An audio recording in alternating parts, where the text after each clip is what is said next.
proyekto, lokasyon ng property, istruktura ng gusali, halaga ng coverage, litrato ng gusali, insured details ng owner at mga empleyado, government ID na may kasamang tatlong lagda.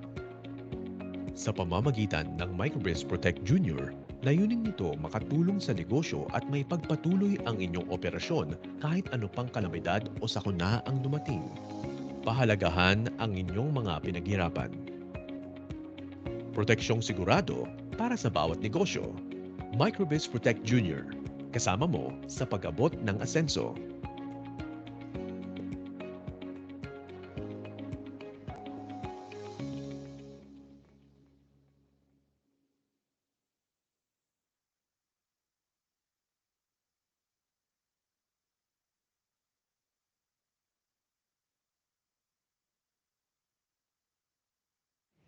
Good afternoon. It is an honor to be among esteemed colleagues, stakeholders, and partners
May I request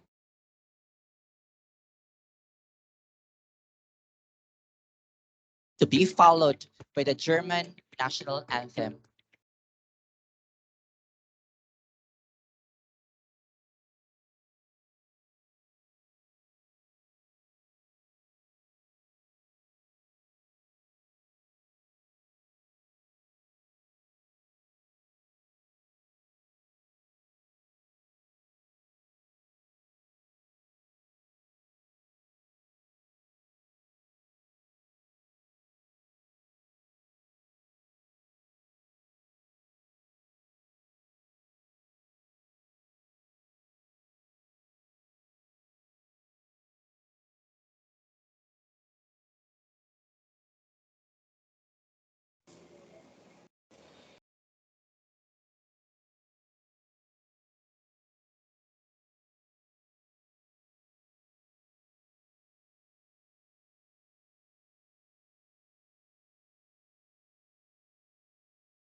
You may take your seats.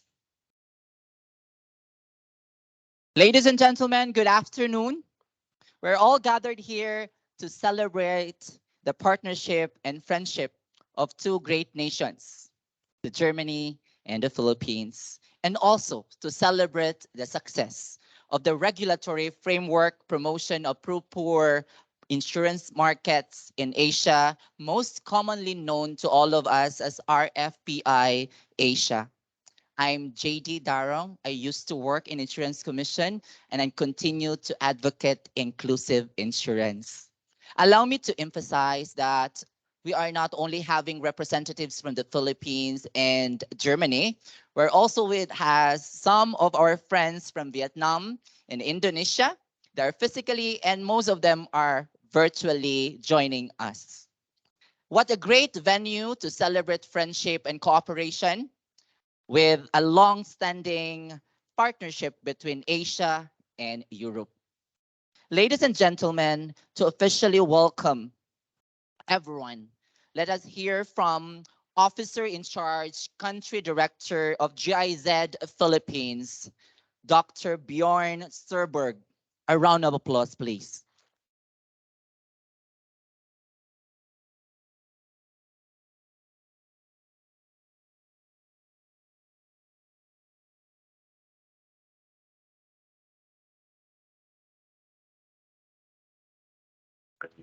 Deputy Commissioner Florento. I see Deputy Treasurer Marino and Yusek Lantayona of DTI. Her Excellency Ambassador Ms. Reifenstuhl. Ladies and gentlemen, very welcome to this closing event of the RFPI project. And it's a real pleasure for me to be here after 10 years of implementation to close this project, which has this very long name, which I say it once now, and that is Regulatory Framework Promotion for Poor Insurance Markets in Asia. And I think it says a lot already what we have done here. It was insurance commission, it was insurance products, it was pro-poor, and it was a promotion thereof. So it was really a support project to processes in our partner countries. one of them being the Philippines here, where the project was administered from. Would like to thank for the implementation, well, we'd like to thank the Federal Ministry for Economic Cooperation and Development for trusting us as GIZ to implement this project on behalf of the federal government, together with political partners in our partner countries. And if you look at the 3 phases of the RFPI project, I think we can very much look at it in terms of an evolution. An evolution because it has gone from not very much to really kind of an established market. If we look at the objectives of the 3 phases, we will see this. In phase 1, worked in 6 countries, and the objective was to improve preconditions. It was really just the preconditions. In phase 2, the objective was in 7 countries already to improve practices. So the preconditions were done, where the market was established in these countries, and then you could improve practices. When we look at the 3rd phase, I think was an evolution also in another way. There was a support to a very specific insurance product, and that was product related to climate change. It was climate risk insurance for poor households and medium, small, and micro-sized enterprises. I think this project has been exemplary in many ways, and the many accomplishments in several sectors, too many to really name them all here. There's 3 specific areas, I think, where I want to highlight one of these accomplishments mentioned each. There's financial inclusion, there's private sector collaboration, and last but not least, there's climate change. In financial inclusion, I think one of the big achievements was the creation of the MIFIN network. This is a regional network of insurance supervisors, and the first chairman I've just learned is Commissioner Duke, who is here with us today, and it's a great pleasure to see how this has come along, and this MIFIN network still being strong and helping insurance supervisors to do their jobs in the member countries. In terms of private sector collaboration, we were able to establish 5 public-private partnerships. These are contributions projects which have a contribution from the Federal Ministry for Economic Cooperation and Development, the BMZ, as well as private sector organizations. So private organizations, private companies contributing money to joint development projects. And I think this is also very important because the collaboration between private sector and public sector will drive many issues forward in the future. Last but not least, it's climate change. And here we're in a position to support 3 new insurance products against the effects of climate change. And this is, unfortunately, one of the works that we will take forward in the future.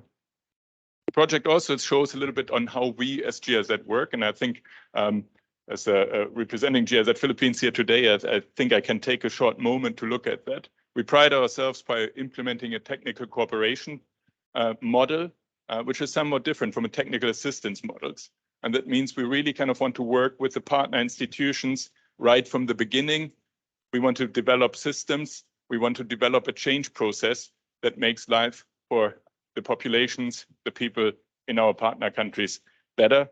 And we don't want to just deliver a product which is then standing alone and doesn't know how to be integrated into the systems. And with that, we think that we can provide sustainable change. The evolution is also shown in different areas. 10 years ago, when we started this project, the RFPI project, we primarily worked for the BMZ, that's Federal Ministry for Economic Cooperation, the ODA model, and that's what we did primarily. We already worked for other ministries, but nowadays we work primarily for other ministries across the spectrum of the federal government of Germany. A lot of work is on climate change nowadays, but we also implement projects on other issues, governance issues, human rights, and the rule of law on behalf of the German Foreign Office. There will be continuation. The RFPI project will now, after 3 phases and 10 years, close, but we will take the spirit and the work into new projects. And here I would like to mention that in Vietnam, there will be a project on public assets. In Vietnam and Indonesia, There will be a project on agricultural insurance. And here in the Philippines, again, what I think is very innovative is we will combine the aspect of ecosystem-based adaptation as protective measure with insurance solutions to find ways to adapt to climate change.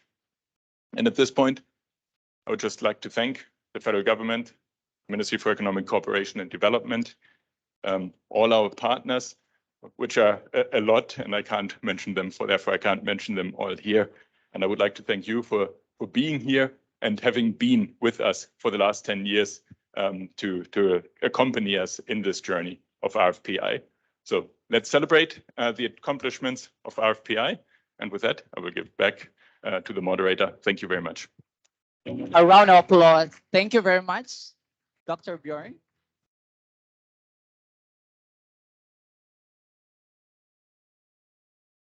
With 10 years of improving access to insurance in Asia, the RFPI Asia has successfully promoted innovative insurance solutions. And thank you, Dr. Bjorn, for giving the context of this celebration and the reason why we're here and the importance of how we're able to celebrate successes.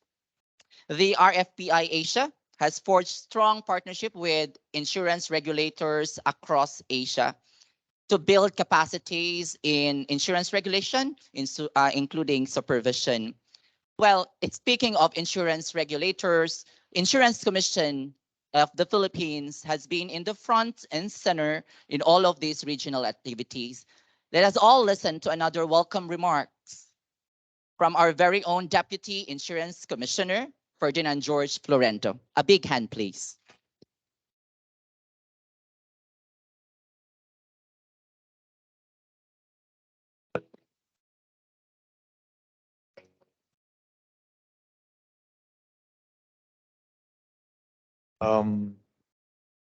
Her Excellency Anke Reifenstuhl, Dr. Bjorn Suborg,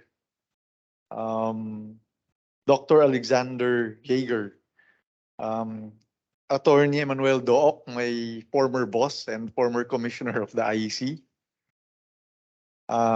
Deputy Treasurer Marino,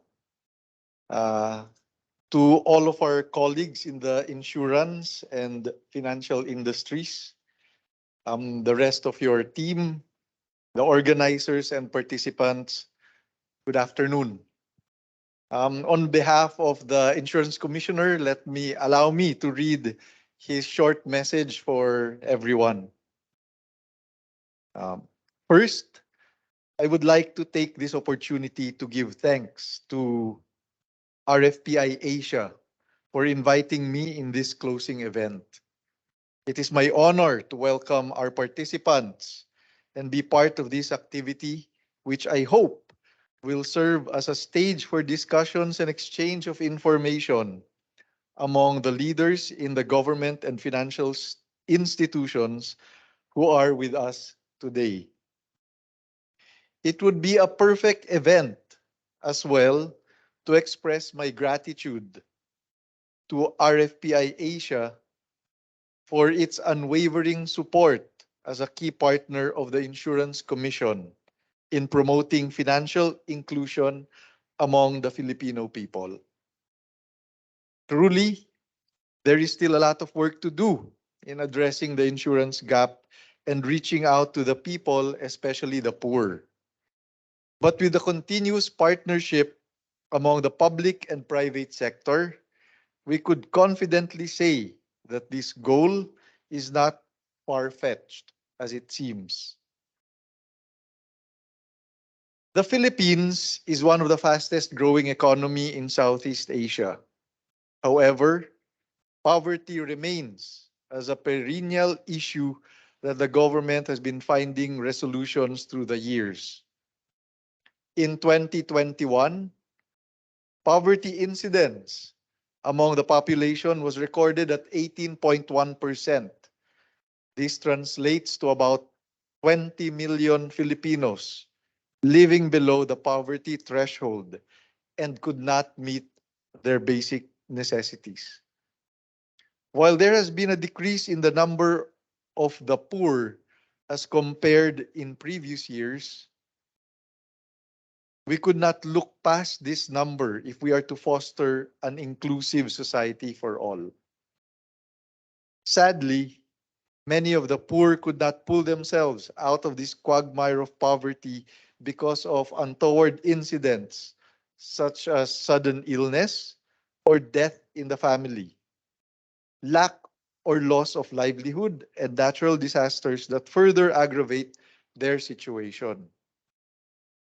Most of these low-income households are concentrated in the rural areas and are dependent on farming, fishing, and such livelihood which are deemed exposed to various risks and unforeseen impediments caused by calamities. Just recently, Typhoon Noru, locally known as Carding, rammed through the island of Luzon, leaving an estimated 3 billion pesos worth of agricultural damage, 23 million pesos of infrastructure damages, and death toll to 12 people. This has once again reminded us that our countrymen's vulnerability to the ravaging effects of calamities and acts of nature. In these challenging times, insurance plays a crucial role in helping our people to rebuild and recover from their loss. Microinsurance, in particular, is an instrument designed to cater to the low-income and marginalized sector, providing them with the benefits of insurance, but a more affordable and sustainable price. As of this first quarter, about 45 million individuals are already secured by microinsurance. But there is still a huge number of untapped low-income households that we need to reach out for. While there are many ways with which we could improve our people's resiliency, we believe that financial interventions, such as insurance and microinsurance programs, could help individuals and families protect themselves from the risks and uncertainties that they are exposed to. Financial literacy and awareness plays a crucial role in poverty reduction. Making the people aware of the importance of managing their finances could help them plan for the future and provide a brighter tomorrow to their children. Our work in creating a financially inclusive society goes on, and we would like to ensure that not a single Filipino would be left behind. I hope that RFPI Asia will continue to support us towards this end. Thank you and more power to RFPI.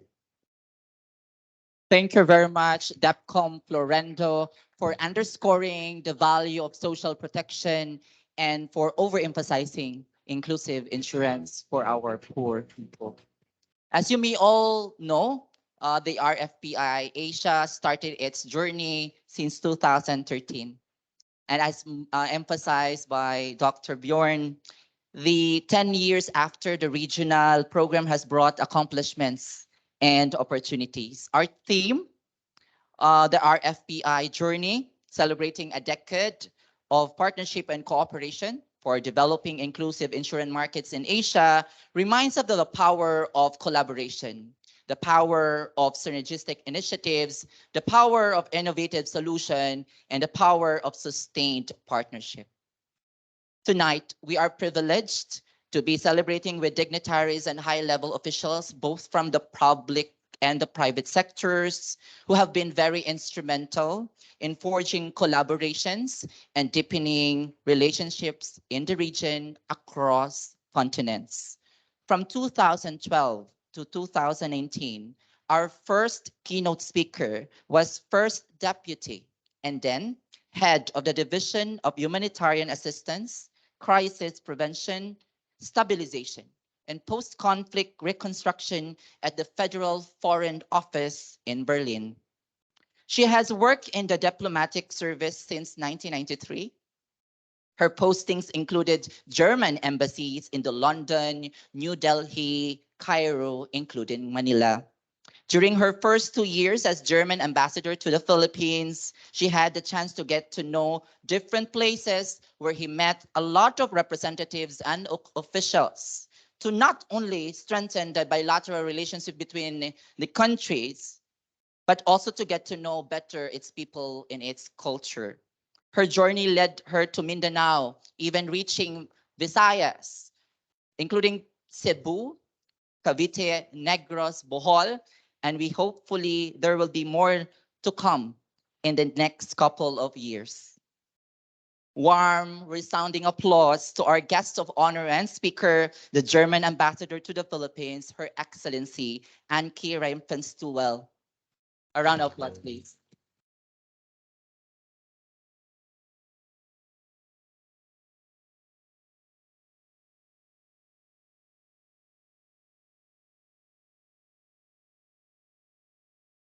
Good afternoon. Good afternoon to the RFIP Asia family, first and foremost, but of course, also a very good afternoon to our very important representatives we have here with us, Deputy Treasurer Eduardo Marinho III, Deputy Insurance Commissioner Ferdinand Florendo, Attorney Emmanuel Dog, lieber Herr Surburg, lieber Herr Jäger. Good afternoon to all of you. I'm really delighted to be a part of today's event, especially when since I was just reminded on my previous postings, and the latest one before arriving here in the Philippines was indeed head of the Division for Humanitarian Assistance.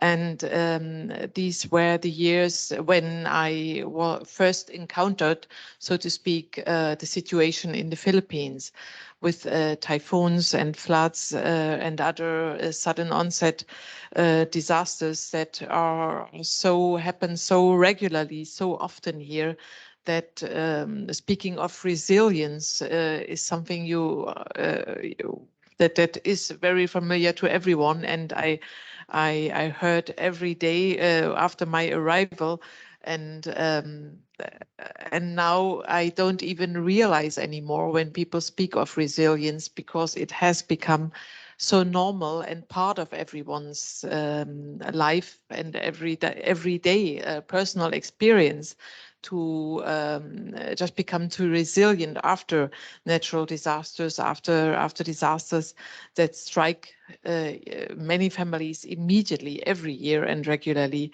That this has really been a very big learning experience for me to be here in the Philippines, and therefore it is really with a great pleasure and an honor to be here today in this event with that is being conducted by our probably most important partner in the Philippines, but also beyond, the GIZ. GIZ is the initiator and is a very important stakeholder when it comes to addressing global challenges like the impact of climate change. And here what we see with RFIP Asia and this decade of partnership is that it has grown out of a G20 global initiative for creating access to insurance and affirmation by ASEAN finance ministers, has become a program that has become a household name and an experience, and created a partnership and a family, RFIP Asia. But much more important than a decade of this program is the much longer period GIZ has been working here in the Philippines, more than 50 years already, and we are very proud of this partnership and for the network the GIZ has built here with you, with the partner organizations here in the Philippines, but also in the region. This regional project, RFIP, is financed by the German Ministry for Economic Cooperation and Development, and it combines important objectives of German cooperation and the German approach in general in this region: reducing poverty, with sustainable economic growth, as well as mitigating and adapting to the adverse effects of climate change. Poverty we see is still widespread in the region, yet less visible, with the divide between rich and poor becoming wider each year. The pandemic has reinforced this negative trend, and many families in the Philippines have lost their main source of income. I think it was only this week or in the past few days that many surveys and studies have been published that are confirming it is not a very positive trend. And I think this should be an encouragement to all of us to continue our cooperation and go beyond what we have achieved so far. Because it is exactly the vulnerable segment of society that is spending almost all its income in housing and food, and often does not have any resources left to spend on insurance. So in the last 10 years, the effects of climate change have become more visible than ever, with droughts, flooding, and of course, devastating and more frequent natural disasters. Typhoon Odette at the end of last year claimed the lives of over 400 people and caused more than 800 million US dollar in damage. IOM and other agencies supported by the German government have just concluded projects related to Typhoon Odette, when the next big typhoon, Karding, which has just been mentioned, hit only a few weeks ago. And specifically, the most vulnerable people of our society, of the Philippine society, farmers and fisher folk living close to the coastlines, are those most vulnerable and most affected at the same time by such disasters. Their homes and also their livelihoods are regularly washed away by strong rains and winds, leading to flash floods and landslides. The great importance of disaster risk insurance, especially for those most in need, becomes tragically clear and obvious when such extreme weathers hit. Over the years, the great potential of insurance unfolded in local markets here in the Philippines, where a record of more than 50 million microinsurance policies were signed in 2021. Still, much more awareness and collaboration between the private and the public sector is needed in order to protect people effectively from risks.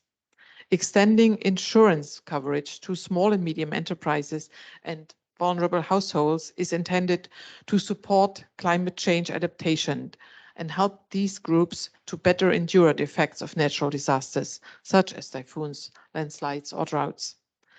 I am specifically fascinated, although I'm not really a member of the RFIP family, but I saw a short introduction and I was introduced to the app called Payong, which means umbrella, I was told, which was developed in the framework of this project. And the aim of this app is to improve the operational readiness and sustainability of small and medium-sized enterprises, even during pandemics and natural disasters. Among other things, this app provides information related to disaster risk management and on site-specific basis. A blockchain-based approach aims to provide an efficient, cost-effective, reliable, and secure system for processing and recording insurance transactions with a focus on claims processing. So the last 10 years have successfully contributed to the further development of the insurance market in the field of insurable climate risks, thanks to the GIZ support. Awareness was raised that solely relying on family members to help out in times of income loss is not sufficient. The market has been further strengthened and regulated with innovative tools that work in specific country contexts. As much as I appreciate of what this project has achieved, I wish us all that we only on a minimal basis have to claim these insurances and we can rather minimize the risks in an ever more challenging environment. So therefore, I would like to focus rather on thanking all stakeholders, all partners of the RFIP Asia family in being part of this project and for their commitment, than just celebrating the ending of a decade of project, but rather celebrating the partnership that is hopefully being continued evenly successfully. Thank you very much. A round of applause, please. Her Excellency, thank you very much. Germany and Philippines have a long history of diplomatic relations spanning over more than 60 years. And I think our German ambassador has proven that ties and the partnerships could really give us a long way towards development of our countries. Our next keynote speaker has witnessed a considerable number of years of this strong relationship between Germany and the Philippines, having worked with high impact initiatives that has been worked together with the Philippines and Germany. He is currently serving as the OIC Deputy Treasurer of the Philippines. In this role, he supervises the asset management, accounting, and research, overseeing the cash and investment management operations of the Bureau. Has also served as the division chief of the Bureau's fund management division for nearly 5 years, since 2014 to 2019. The division is what we call the trading arm of the Bureau, tasked with managing investable funds of the Philippine national government. Prior to his stint in the Treasury, he was the planning officer in the Department of Finance from 2010 to 2013. He was very responsible for processing multilateral ODA loans and implementing technical assistance grants for contingent liability management and disaster risk financing. He earned his Master's of Arts in Public Policy and International Program from the University of Tokyo's Graduate School of Public Policy. Ladies and gentlemen, without much further ado, let us put our hands together to the OIC Deputy Treasurer of the Republic of the Philippines, Mr. Eduardo Anthony G. Marino III.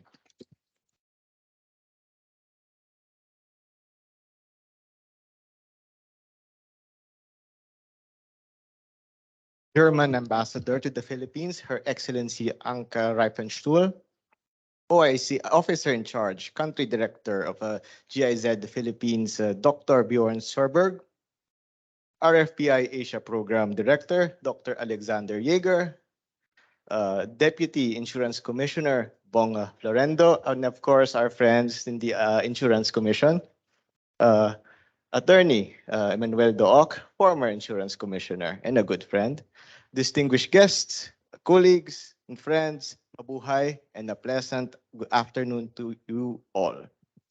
On behalf of Treasurer De Leon, it is an honor to be invited today to be the keynote speaker to celebrate the decade of partnership and cooperation that has made the a mouthful, regulatory framework promotion of pro-poor insurance markets in Asia, or RFPI Asia, smashing success. Looking back at everything that the RFPI Asia has accomplished, Lao Tzu's famous quote comes to mind. The journey of 1,000 miles begins with one step. The program took its literal first step in 2013 when the first RFPI was established with the aim of promoting inclusive insurance in 7 Asian countries: Indonesia, Mongolia, Nepal, Pakistan, Philippines, Sri Lanka, and Vietnam. Today, we are now at RFPI 3, a program focused on providing coverage to weather events worsened by climate change in the most vulnerable countries in the region, what the RFPI team has named our VIP countries: Vietnam, Indonesia, and the Philippines. Today, RFPI is 10 years strong with many programs, partnerships, and success at each turn. And as we look back at the accomplishments of the program over the past 10 years, we can agree that it has been nothing short of remarkable. from the tens of millions of less fortunate members of society who now have access to affordable insurance, to the many innovative and responsive insurance products developed. Figuratively speaking, I believe that we have done remarkably well on our 1,000 miles journey. And I have no doubt that everyone in this room is committed to even more 1,000 miles journey to further promote pro-poor insurance markets in Asia. I would also like to take this opportunity to highlight the support activities of the RFPI program. GIZ, as the main implementer of the program, has put focus on capacitating all the stakeholders involved to better understand microinsurance, both its value proposition as well as the inherent risks involved in this activity. Uh, for example, the team has worked with several insurance regulators across the region to build the necessary enabling environment so that micro insurance is not just available, but more importantly, accessible to those who need it most.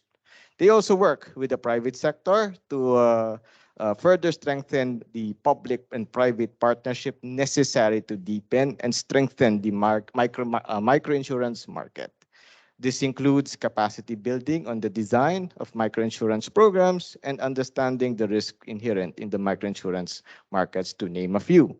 They have also created the Mutual Exchange Forum on Inclusive Insurance, an avenue where experts practitioners can share their experiences with one another in order to better understand the potential challenges and solutions in the implementation of microinsurance and disaster risk finance programs in general.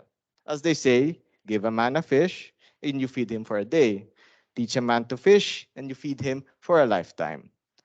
The RFPI's team's approach to teaching its member countries ensures that we will be able to continue these programs for years to come. I have been fortunate to witness the growth and programs of the RFPI in the Philippines, especially for RFPI 3, where the Bureau of the Treasury is a key partner. The Philippines, we were able to increase microinsurance coverage from less than 8 million Filipinos or policies to now in 2021, 53.7 million policy issued, and more than six-fold increase over the span of that decade. With the RFPI 3's special attention given to climate and disaster risk coverage, with the establishment of the National Task Force on Climate Change and Disaster Risk Insurance back in 2019. This focus on increasing insurance penetration and protection coverage to these types of events goes hand in hand with the national government's individual level strategic policy for its disaster risk financing and insurance strategy to reduce the impact of disasters to the poorest and most vulnerable members of society and prevent them, more importantly, prevent them from falling into a cycle of poverty. This is arguably the most challenging pillar of our strategy, and we are grateful for the continued support of the program and our partners in GIZ for helping us make this pillar a reality. The goal of providing adequate financial protection, especially to the most vulnerable, is not unique to the Philippines. Across the world, both public and the private sector have prioritized minimizing the impact of disaster events on its people, whether it be climatological, geological, biological, or human in source. We see this in the unprecedented efforts put forth into facing or addressing the COVID-19 pandemic. And the shift from a reactive to a more proactive approach to disaster risk management. A look at the International Disaster Database, or the EMDAT database, shows that over 40% of all natural disasters have occurred in Asia since the turn of the 20th century. While the numbers alone are jarring, our collective recollection of the onslaught of Typhoon Haiyan and Rai here in the Philippines the November 1964 Vietnam floods, or the 2004 Indian Ocean earthquake and the tsunami that followed, which impacted northern Indonesia, are scenes that will never be forgotten. We have seen firsthand the devastating impact of these disasters on our countrymen, most especially on the poor and most vulnerable. Billions worth of damages, livelihoods affected, lives lost, and otherwise forever changed. So all of these just shows how important the work done and continue to being done by the RFPI team in promoting inclusive and pro-poor insurance program, especially here in countries such as the Philippines. While disasters remain inevitable and unpredictable, I take comfort in the fact that much has been done to minimize its impact, especially to our most vulnerable sectors. From previously reactive responses, governments and societies across Asia now have put utmost importance to being proactive risk managers. Now, before I end, I would once again like to borrow some famous words from Helen Keller. Alone, we can do so little. Together, we can do so much. Truly, in the 10 years of RFPI, our continued collaboration has been nothing short of fruitful. I am grateful for the partnership between the and among this committed community, and have no doubt that even greater things will happen because of the foundations that the RFPI program has laid. To the RFPI team, our public and private sector partners across Asia, our champions, congratulations. May there be many more successful years ahead. Thank you and good afternoon. Deputy Treasurer of the Philippines, Mr. Marino. To our Deputy Treasurer Marino, thank you for overemphasizing the need to strengthen resilience and strengthen alliance and emphasizing the value of shared vision. The next part of the program will walk us through the 10-year journey of RFPI project. While we Filipinos are thankful of the benevolence of the German people, I think the GIZ would also like to extend its gratitude to the Department of Finance, to Bureau of Treasury and the Insurance Commission. Words has been said that it has actually been done by all of the stakeholders and the members of the ecosystem who worked hand in hand to make this happen. At this point, I'm happy to share the center stage with no less than the Senior Advisor for Policy, RFPI Asia Third, who will shall share the RFPI journey through the years, Mr. Dante Portula. Thank you, Jordan. Uh, Jordan already mentioned that our next part of the program is a short video showing us the 10-year journey of the RFPI Asia.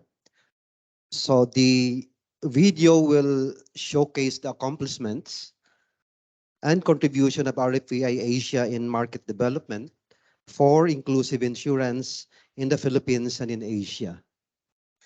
Let us give our utmost attention to the video as we relive the RFPI journey over the years.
Round of applause, please, for RFPI Asia.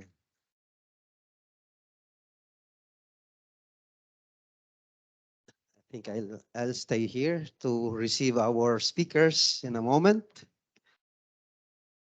So truly, the video has showed a meritorious contribution of RFPI Asia to inclusive insurance market development. It has well portrayed the sacrifices and efforts, the hopes and aspirations of the RFPI team. The journey towards providing low-cost, high-impact insurance in Asia, especially in the Philippines, have been very worthwhile. An ecosystem of partners and a battery of champions have paved the way for a stronger, smarter, and better program implementation. We are grateful of the continued support of the following pillars in the insurance industry of the Philippines who have supported RFPI Asia since the beginning. Personally, I can relate to the video, having been part of the journey since step 0, not step 1, step 0. So let us start off with my friend here, Mitch Reliosa, who represents the insurance industry, particularly the non-life insurance sector. Mitch is currently the executive director of the Philippine Insurers and Reinsurers Association, or PIRA, the chairman of the Education Committee of the ASEAN Insurance Council, the former chairman of the AIC, and the former president and chief operating officer of Fortune General Insurance Corporation. Mitch, you have the floor.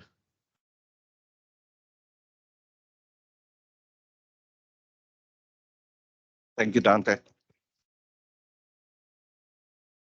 Her Excellency, Madame Ambassador Anke Reifenstuhl, Dr. Bjorn Sundborg, Dr. Alexander Yeager, Mr. Eduardo Marino, Deputy Commissioner Bong Florendo, and of course, former Commissioner, Attorney Manny Dook. Friends, ladies and gentlemen, good afternoon. On behalf of the non-life insurance sector and PIRA, which I'm honored to represent, I wish to first thank GIZ for inviting and giving us this opportunity to speak before such a distinguished audience. We recognize the significance of this event and feel very fortunate to be with you today. We have had the privilege to collaborate and work alongside GIZ for over a decade. And within that length of time, we in the insurance industry have gained tremendous working knowledge and insights into the development of climate and disaster risk insurance, with particular focus on risk protection solutions for the poor. Inclusive insurance has always been at the forefront of GIZ's agenda, and the industry shares this view with equal passion and zeal. As insurance practitioners, we are well aware of the critical role we play in disaster resiliency and sustainability, made more urgent at this present day and age. More needs to be done quickly, and it has become imperative for us to bring insurance solutions closer and within reach to our most vulnerable population. To quote our past Finance Secretary Cesar Purisima, financial inclusion works on the simple principle that the bigger the chunk of the population you draw in and protect, the bigger your chances of economic success. When the most vulnerable wins, we all win. This brings me to recognize the vital role of GIZ in accelerating the development of inclusive insurance through their specific program known as the Regulatory Framework Promotion of Pro-Poor Insurance Markets in Asia, that's a long name, or the RFPI Asia, which, by the way, to my chagrin, is ending with this culminating event. RFP Asia was implemented in 2013 with the aim of promoting inclusive insurance in 7 Asian countries, including the Philippines, focusing on the provision of risk protection through insurance solutions to cover extreme weather events, due to climate change.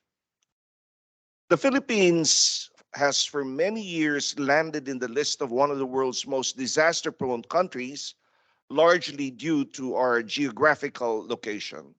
Our country lies in the boundary of major tectonic plates and at the center of a typhoon belt, which are regularly impacted by floods, typhoons, landslides, earthquakes, volcanoes, and droughts.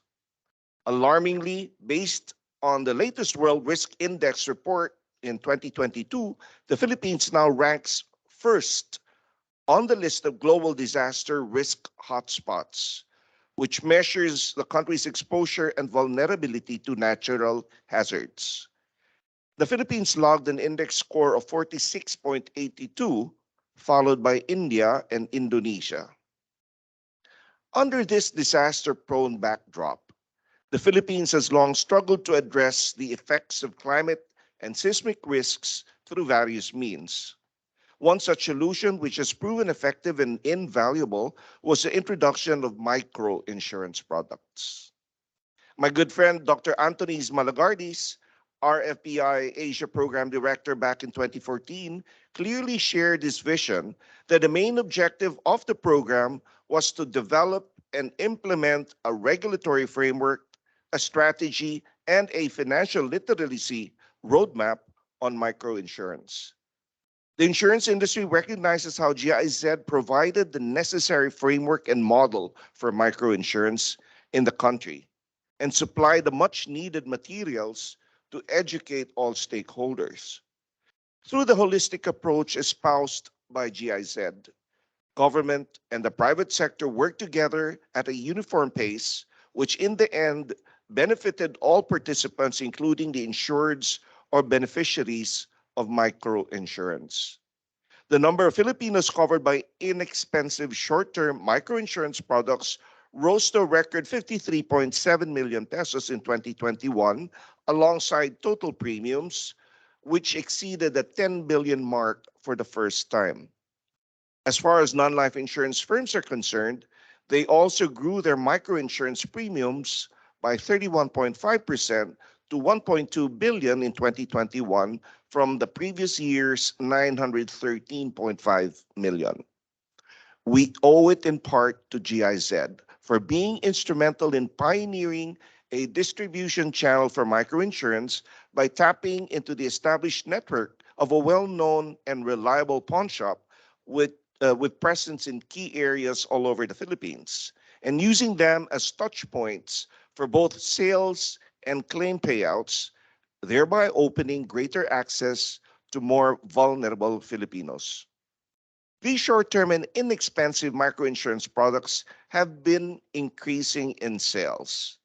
But as CAT or catastrophe perils are covered by the non-life sector, there was also this realization that microinsurance was not the only way to directly address the gap.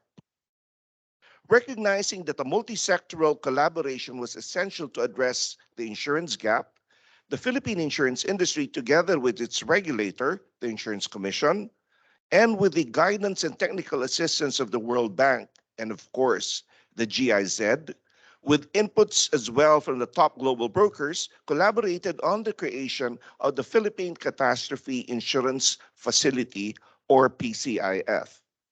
The facility was envisioned to redirect CAT risks written by the local industry into a facility that will share the pooled risks with participating companies. By doing so, this facility enables insurers to cover more catastrophe risks and at the same time allowing them to manage their exposures to catastrophes more effectively. In the course of its development, the PCIF morphed into two work streams. The first, PCIF-1, which would cover the existing insureds via the just discussed pooling mechanism, and the second, PCIF-2, is being set up to cover the underserved portion of the populace, broken down into the residential and SME markets. The target markets would include Class C households, numbering about 6 million or about 30 million individuals, as well as Class D with 12 million households or 60 million individuals. The PCIF2 will be a property insurance product covering against CAT perils, that has two parts. The first, an indemnity-based part, and the second, a parametric part that would ensure an early payout, which is badly needed post-disaster. The amounts to be covered remain small to be able to cater to the underserved portion of the population. However, it will be adjustable as it can be bought in small increments or units up to a specified amount. Through its development stages, GIZ has written and supplied comprehensive materials and fact sheets on PCIF, which it shared to all stakeholders, ensuring that everyone had a common and clear grasp of the program. With support and technical expertise provided by GIZ, PCIF-1 is targeted to go live this December, and GIZ continues to assist in the development of PCIF-2, providing the necessary research for the program. The insurance industry, PIRA included, owes a debt of gratitude to GIZ for its immense work and effort in the creation of climate and disaster risk protection for our countrymen. On a personal note, I wish to congratulate everyone in Team GIZ for the hard work, perseverance, grassroots approach, and the unwavering commitment of each one of you. Your work ethic and dedication to achieve what you set out to do deserves both praise and admiration. We couldn't have asked for a better partner. My sincerest thanks to you all and mabuhay po kayong lahat. Salamat.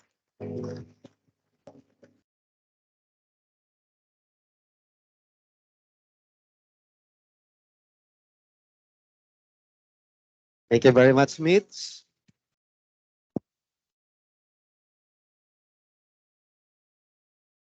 I think I'll go closer here because our next speaker may choose to speak from where he is sitting, attorney, or maybe that I briefly introduce you, sir. Our next speaker is a champion of microinsurance in the Philippines and a prime mover of RFPI Asia.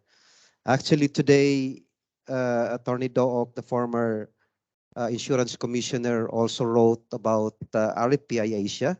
It's in the Business Mirror. He is a regular writer, a column writer there. Thank you very much, Attorney Dook. And today he is also now been a former trustee in the insurer life at present, and then currently the chairman of the Stronghold Insurance here in the Philippines.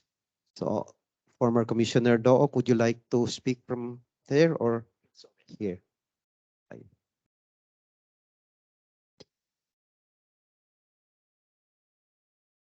I stand before you because I believe that I am better seen than heard.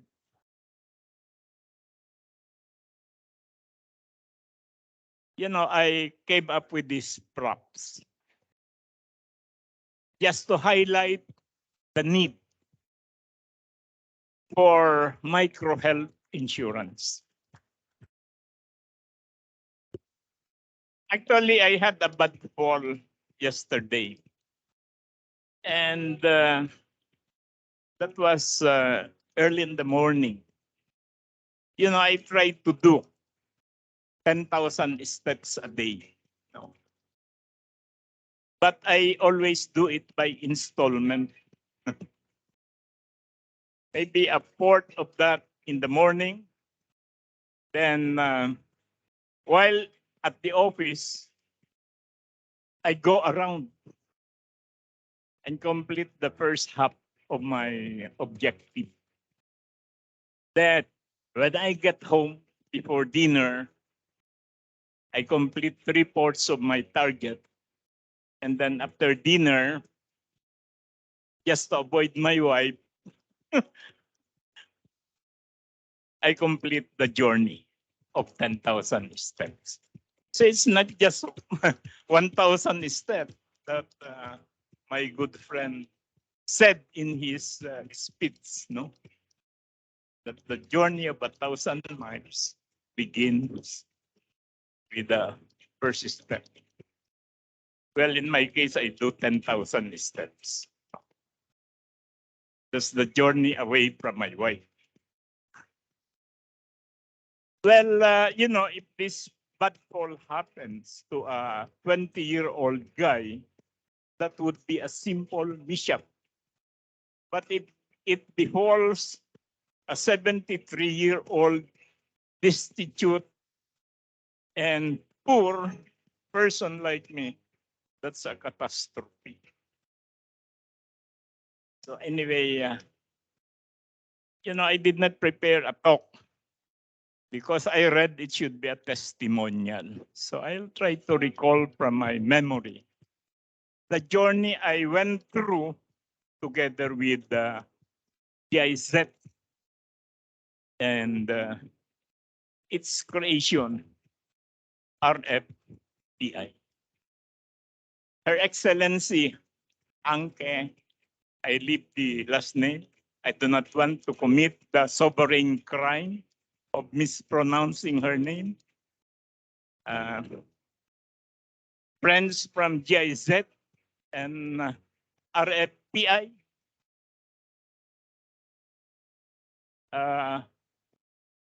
My former colleagues and present incumbent officials of the Republic of the Philippines. I'm sorry, I've been away from government since March 5, 2018, 2019.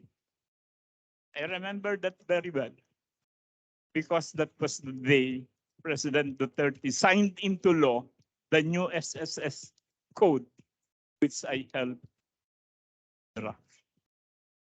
And it would be a clear conflict of interest had I stayed in my office after increasing the compensation of the commission, where I was the vice chairman and where I sit as the PCO.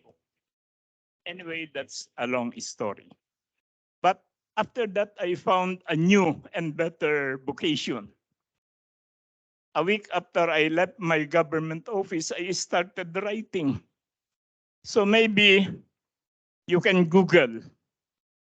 Last Friday, my column was about removing the taxes from microinsurance.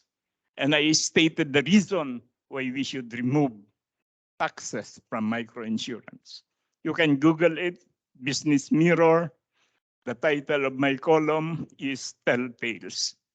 And today, to celebrate this closing event, I wrote about RFPI, its journey in our country. You can Google it again. It's older. I cited all the laudable accomplishments of the organization through GIZ, its parent, and the wonderful people who led the movement. I call it a movement. Microinsurance is a movement. And I just want to cite one person, a man of many plurals. Why? His name is Antonis Malagardis. He has a plural first name and a plural surname. Well, maybe fate has given us Antonis Malagardis because we need more help than we can ever get. And Antonis, maybe you are listening somewhere in Pakistan, but not, I hope, in Ukraine. So thank you. You left us a legacy which we are now celebrating. At the turn of the century, our country formulated its medium-term development plan. In that plan, it was cited that there is an urgent need to provide risk protection to our poor. Furthermore, it did not stop there. It is imperative that for our country to win its battle against poverty, we have to secure the underprivileged, the underserved, if not totally unserved, population against death, sickness, disability, injury, and disasters. You know what untold sufferings this tragedy can bring to a household which cannot even provide food, clothing, shelter, and medicine to its members. So the geniuses of our race came about with a very good solution: micro insurance, to protect the poor against these unforeseen events, the hazards of daily lives. So the seed of microinsurance was planted. And I give credit to my immediate predecessor at the Insurance Commission. Before I joined IC, they already came up with a microinsurance framework for the Philippines. But there was not much development after that. And I credit GIZ for coming to our rescue.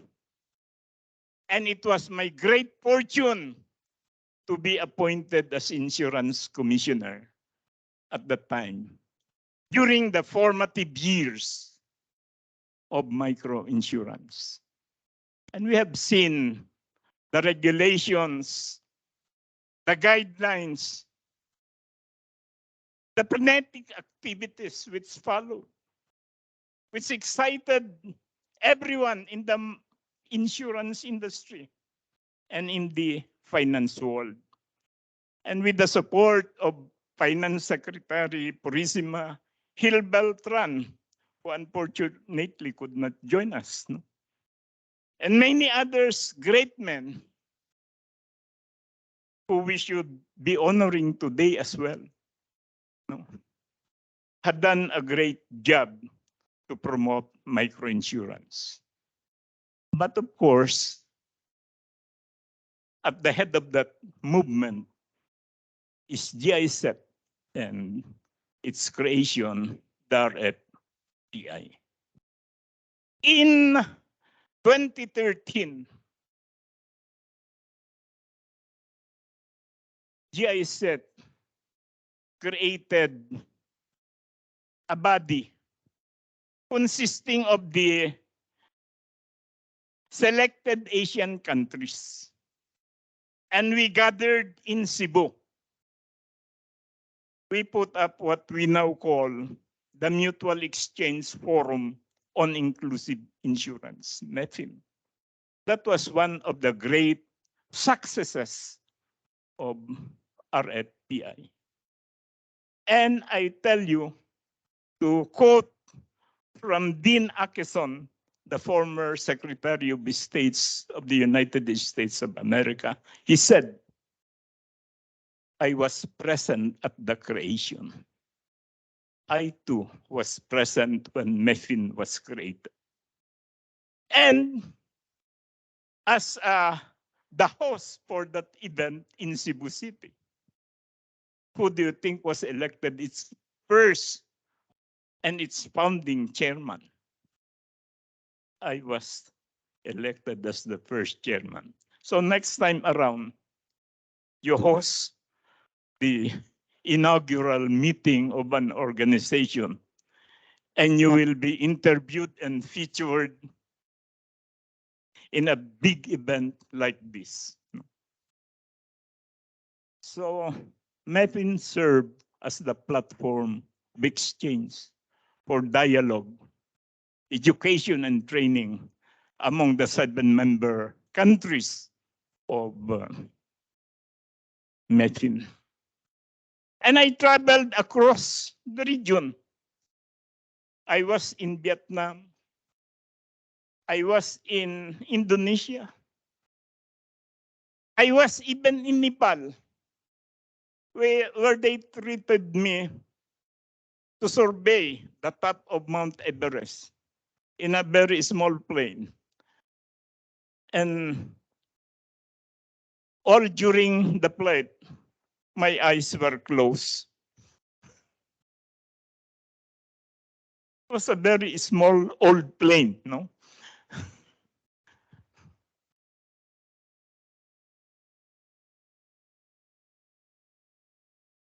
And you know, many had already cited the accomplishments of RFPI. No?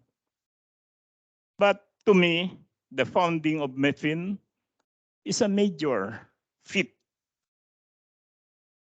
In the Philippines, the framework for micro help is also a significant achievement, particularly in the light of the pandemic. And also the framework for micro agriculture insurance. Although I think that's still in the pipeline because that is included in the third phase of the RFPI program, if I'm correct. These are the developments that we should be really proud of, that we are a part of history. Microinsurance is the shield of the poor against these tragedies and calamities. That's why, and let me share this with you, my advocacy now is to remove the taxes from microinsurance. I had written to Speaker Martin Romualdez about it 2 weeks ago. Similar letter I sent to Senate President Mig Subiri 2 weeks ago as well. And fortunately, former Senator Richard Gordon read my column advocating for the abolition of the microinsurance taxes. And he sent me an email asking me to drop the bill. So I am sending it to him next week. And to the unbelievers, I am a lucky sponsor of a legislation. Many years ago, I was able to lower the premium tax from 5% to 2%, which the life insurance companies now enjoy. When I was the insurance commissioner, we drafted the new insurance code, which was adopted and became the law, which is now the governing legislation for the insurance industry in the country. When I became president of SSS, we amended the SSS code and it became a law. So this time, let's all work for it. So I'm talking to Mitch Rillosa so that we can line up all microinsurance players to support this initiative. Imagine a non-life will pay 25% to 27.5% taxes, broken down into 12% doc stamp, 12.5% VAT, 0.5% local government tax, and 2.5% fire tax. Imagine you lose 27 pesos and 50 centavos for every 100 pesos you pay for your microinsurance. And how much is my good friend here, Mr. Jonathan Batangan, who is missing from his seat, charging for the Cebuana Luwilier microinsurance? 50 pesos for a 6-month term. Imagine you lose 12.50 of that. When that amount can improve the benefit under the microinsurance policy. When that amount can enable microinsurers to provide more comprehensive product. But sad to say, that's not yet happening. But we will make that happen. That's the next story after this. And so, I love micro. When the president transferred me to SSS as president, I carried that spirit of protecting the low salaried employees of our country. What was my first act when I became president of SSS? I increased by 1,000 pesos the monthly pension of every pensioner in this country, against the wishes of my boss. And so, you know, the Philippines is a known leader for microinsurance. You are envied across Asia. That's true. No, that's true. When the big microinsurance forum conference was held in Germany many years ago, maybe 2015, unfortunately, Jonathan Batangan is not here. The organizer called me up upon recommendation, obviously by GIZ, asked Attorney Dook to recommend a speaker who can spread the gospel of microinsurance. And so I thought of Cebuana Luwilier. Because even at that time, they were already selling microinsurance like hotcakes. They had issued policies maybe about 30,000 at 30 million already. No. Why? They have more than 3,000 branches all over the country. And they insure every one who pledges an article. It's a business model that was copied everywhere. So sa 10 borrower lang, magsanla sa 3,000, may 30,000 new policies ka na araw-araw. Diba? It's as simple as that. And so,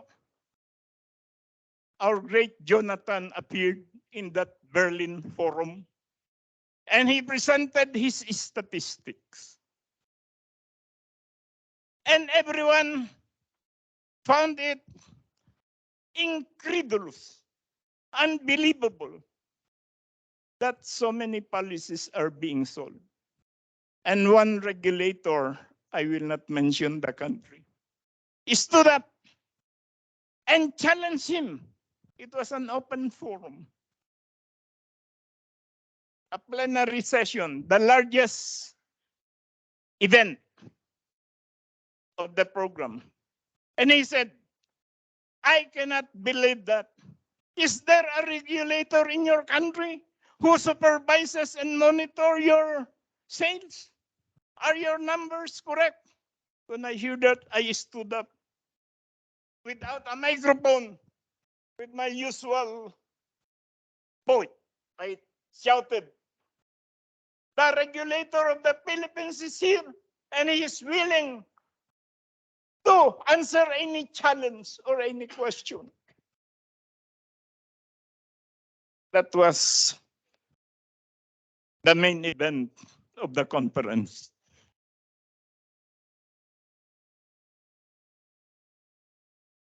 So that's my relationship with GIZ and with the microinsurance. Today, as we close, as we hold this closing event, let's not compare it to a closing of a cathedral, no. But maybe it's as big as that. No? We are not mourning. We are not grieving. We are happy that it happens, even if it is leaving us. So thank you, RFPI. Now I can tell you, you have changed the landscape of microinsurance in the Philippines. Thank you. Maraming salamat.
Good afternoon. It is an honor to be among esteemed colleagues, stakeholders, and partners, and be invited here to the closing event of the RFPI Asia project to share perspectives on the regulatory and policy story of our insurance industry over the past decade or so. This decade-long journey has been extremely important in filling the gaps that were present in our domestic insurance industry. The MEFIN framework and the RFPI project helped catalyze a big transformation in the Philippine insurance industry, turning insurance from an elitist and unlimited product usually only available to the wealthy and big business into a more inclusive and affordable product. At the end of 2021, 53.7 million Filipinos, almost half of the Philippine population, were covered by microinsurance policies, providing 10.1 billion pesos in premiums and contributions. Across the whole industry, insurance premiums as a percent of GDP, also known as insurance penetration, was boosted to 1.93%, the highest in the country's history. Additionally, insurance density, the average spending of each individual on insurance premiums, reached 3,400 pesos at the end of 2021. These great strides that we have accomplished were not achieved overnight. Before the national microinsurance strategy and regulatory framework were launched in January 2010, we conducted consultations among stakeholders throughout the country. At that time, a good amount of microinsurance activities were done in an informal manner by unregulated institutions. Potential mismanagement in this sector poses risks to other businesses, to the wider insurance industry's reputation, and to the clients themselves. Thus, we have to encourage formalization and create a regulatory framework that made the sector viable and sustainable. A nationwide financial literacy program followed. We needed to get the poor to understand the product, develop confidence in the product through a good regulatory framework. For providers, microinsurance was considered inherently a riskier venture compared to retail or commercial insurance. As microinsurance's primary market, the low-income sector, is more vulnerable to disasters and calamities. The country loses 1% of its GDP annually to such calamities, a large bulk of it to 20 typhoons that ravage the country every year. Add to this the El Nino drought that visits the country periodically, and the earthquakes and volcanic eruptions that occur every now and then. We believe that the demand for the product exists. The market just needed to be developed. In 2010, on the year the microinsurance program was launched, insurance penetration hovered around the low 1% mark. Insurance density averaged 1,300 pesos, and microinsurance covered only 3.2 million lives. In 2012, just 2 years after the launch, beyond our expectations, clientele rose to an unprecedented 20 million people. Density rose to 1,650 and penetration to 1.5%. Since its adoption, microinsurance has played an important role in financial inclusion and risk mitigation for the poor. It has played a key role in helping rebuild lives after every typhoon. In 2013, in the aftermath of the strongest typhoon ever to hit land, Typhoon Yolanda, 111,000 microinsurance claims were paid out to clients, amounting to a total of 532 million pesos. Access to microinsurance and the timely responses on the part of insurers acted as a good safety net for many Filipinos and contributed to the recovery of the affected areas. In 2013, we took the opportunity to further develop the country's insurance system by amending the nearly 4-decade-old Presidential Decree number 612 under RA number 10607. The law included a provision that aimed to strengthen the insurance industry as a whole by ensuring the economic and financial stability of industry players by periodically increasing capital requirements for life and non-life insurance companies until 2022. The amended law adopted the definition for microinsurance as a financial product or service that meets the risk protection needs of the poor without charging unaffordable premiums. We then went on creating the necessary frameworks in order to support this burgeoning microinsurance industry by building upon past initiatives and regulations such as the 2015 Enhanced Microinsurance Regulatory Framework, for example, expanded accessibility for insurance products, and introduced risk-sharing mechanisms for microinsurance providers. We recognize that one key component to fostering a healthy regulatory and policy environment is clarity. The 2015 Micro-Pre-Need Regulatory Framework, the 2015 Agricultural Microinsurance Framework, and the 2016 Health Microinsurance Framework established clear-cut policies for microinsurance providers for these sectors, such that the insurance products are tailored for the needs and financial capabilities of their clients. These frameworks not only increase consumer protection in these sectors, but also widen the possible scope of microinsurance products. Now, we even have various climate risk insurance products that pay out to policyholders in case of damages from flooding or earthquakes. We also work to support the distribution mechanisms for microinsurance products through the 2016 distribution channels and consumer protection framework. Cooperatives, insurance agents, and brokers were allowed to distribute microinsurance products through various channels. This aimed to further improve microinsurance products accessibility, and reach out more to the vulnerable. Information dissemination was also a key consideration in bringing microinsurance to the masses. In the past, insurance was viewed as too complex of a product to sell to the poor. Microinsurance affordability, simplicity, and easier payout process were tailor-made for the low-income sector. Staff from both government agencies and private sector insurers were trained through seminars and roadshows and tasked with spreading awareness on microinsurance products for the low-income sector. RFPI Asia has been invaluable in this regard by providing their technical assistance and helping in promotion activities for microinsurance. The wider availability and awareness of microinsurance products not only helps the government's poverty reduction efforts through providing safety nets and means to cover for the poor, but it is also a key pillar of our thrust for equitable and sustainable growth. The COVID-19 pandemic is a good example for this, with our efforts in spreading awareness for microinsurance and the pandemic nudging more of the population, even the middle class, to look at microinsurance to protect against and mitigate possible losses post health risks caused by the pandemic. Commission's goal of 50 million Filipinos with microinsurance by 2022 was achieved in 2020.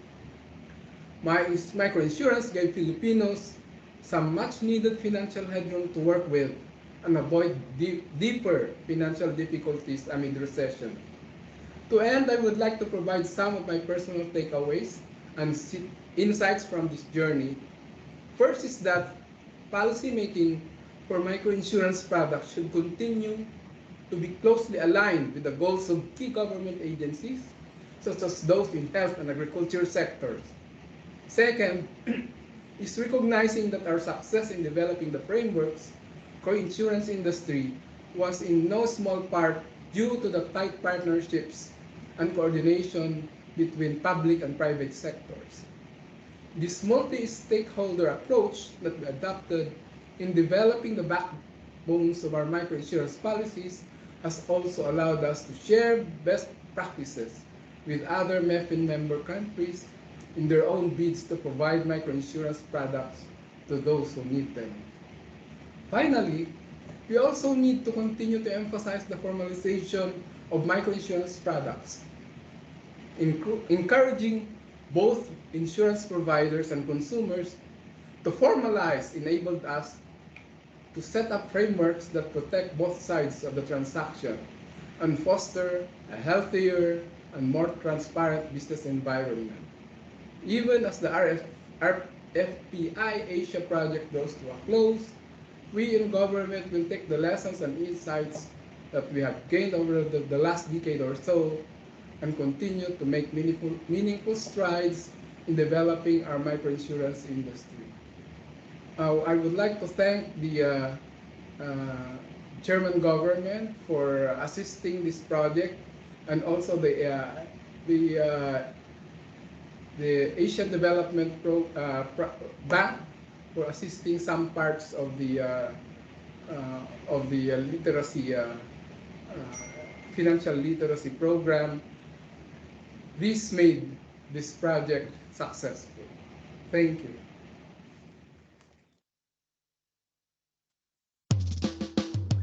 Microinsurance.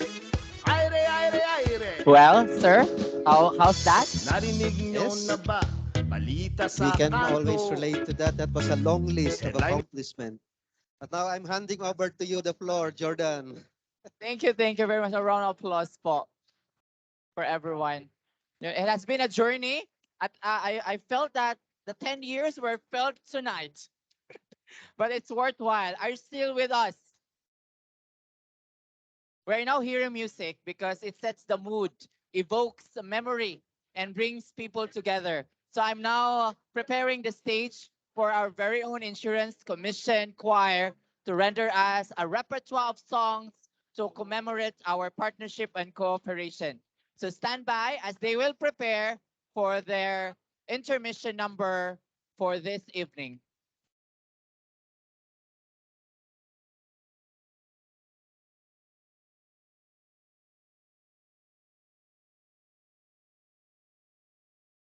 After the intermission number, it will be an exciting part of our program as we will be awarding illustrious men and women who have also helped us through the years. We have with us our industry partners who champions the RFPI programs over the years.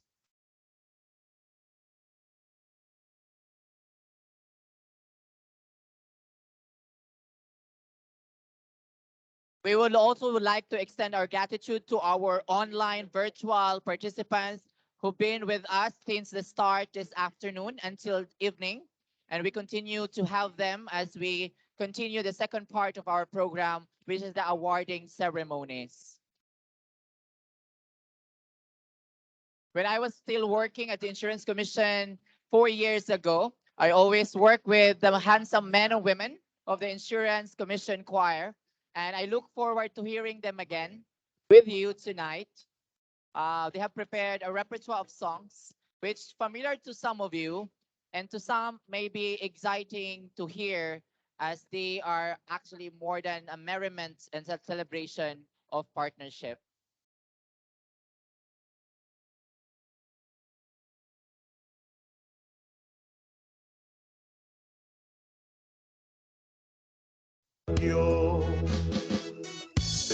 Hey! Micro-insurance para sa iyo. Maging alerto, maging matalino, magpasiguro para protektado. Ang saya The ng GIZ buhay, Philippines mayroon and kang RFPI paa. Asia, the third team, would like to extend our gratitude to Mr. Michael Rillosa, to our very own commissioner, former commissioner Doc, and DOF Secretary, Undersecretary Hale Beltran.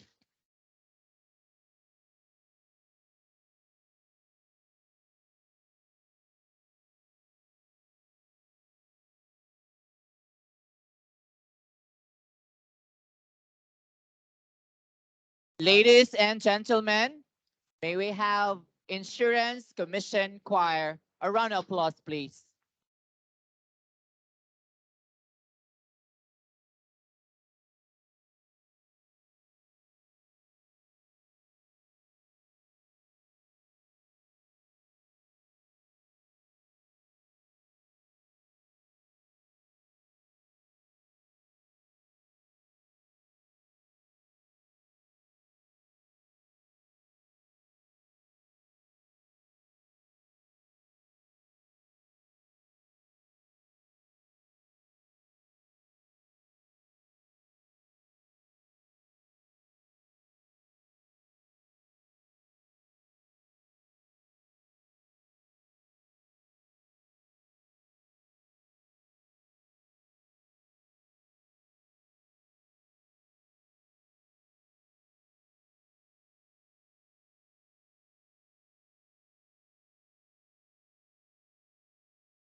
Close my eyes, I can see the world is waiting for me.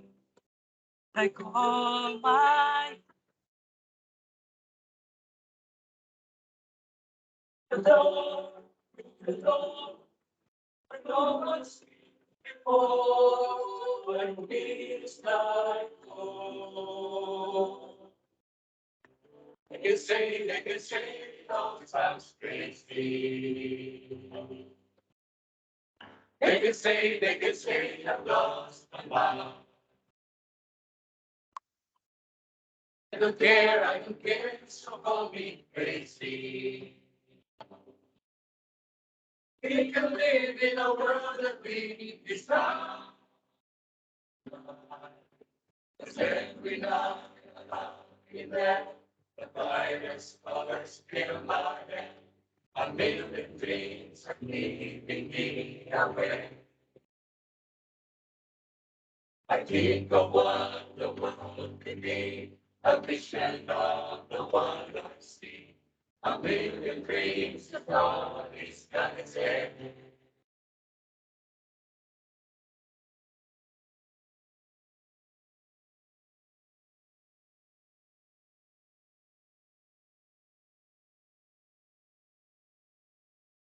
There's a house being built, every room inside is filled with things from far away. Special things I'm about. It's wonder to make you smile on a rainy day. They can say it all sounds crazy. They can say I lost my mind. I don't care, so call me crazy.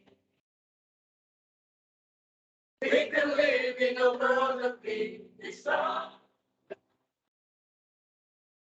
Every night alive there, the brightest colors fill my head. A million dreams are keeping me awake. I think of what the world can be, a vision of the world I see. A million dreams, it's always there. Oh, a million dreams for the world we're gonna make. However big, however small, that it is part of it all. Share it to me. You may be right, you may be wrong, but say that you leave me alone. In the world you see, in the world I close my eyes to see. I close my eyes.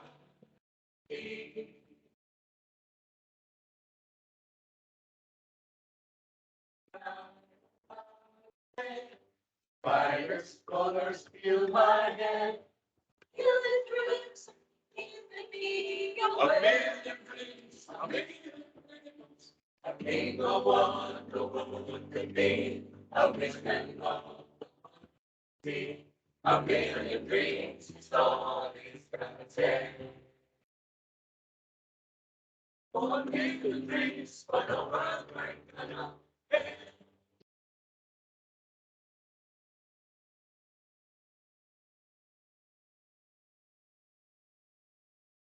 The world we're gonna make.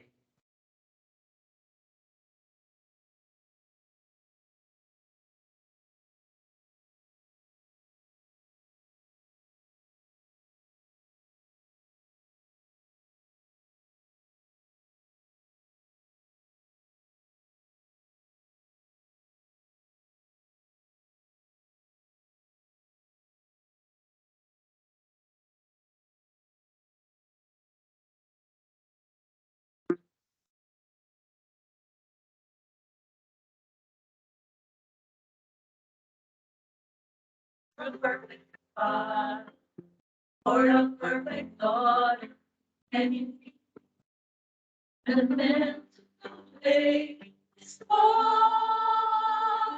Now I see that if I were truly to be myself, I would break my family off.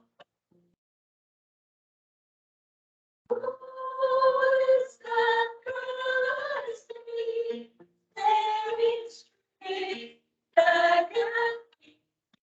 Why is my reflection so alive? No, no, no. How can I hide who I am? Though I try, when will my reflection show who I am? It's time. When will my reflection show who I am?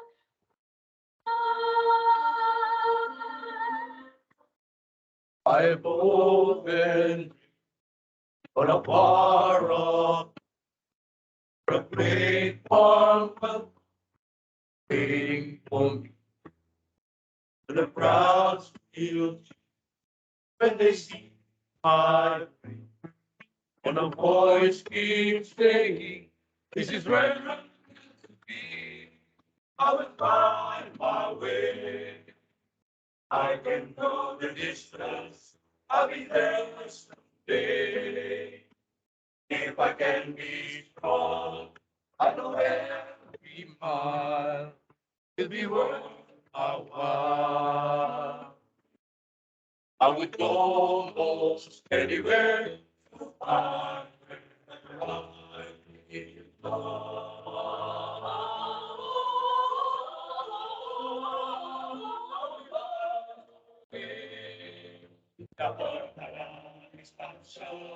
I'll be there someday. If I can be strong, I know every mile will be worth a while. I would go almost anywhere to find.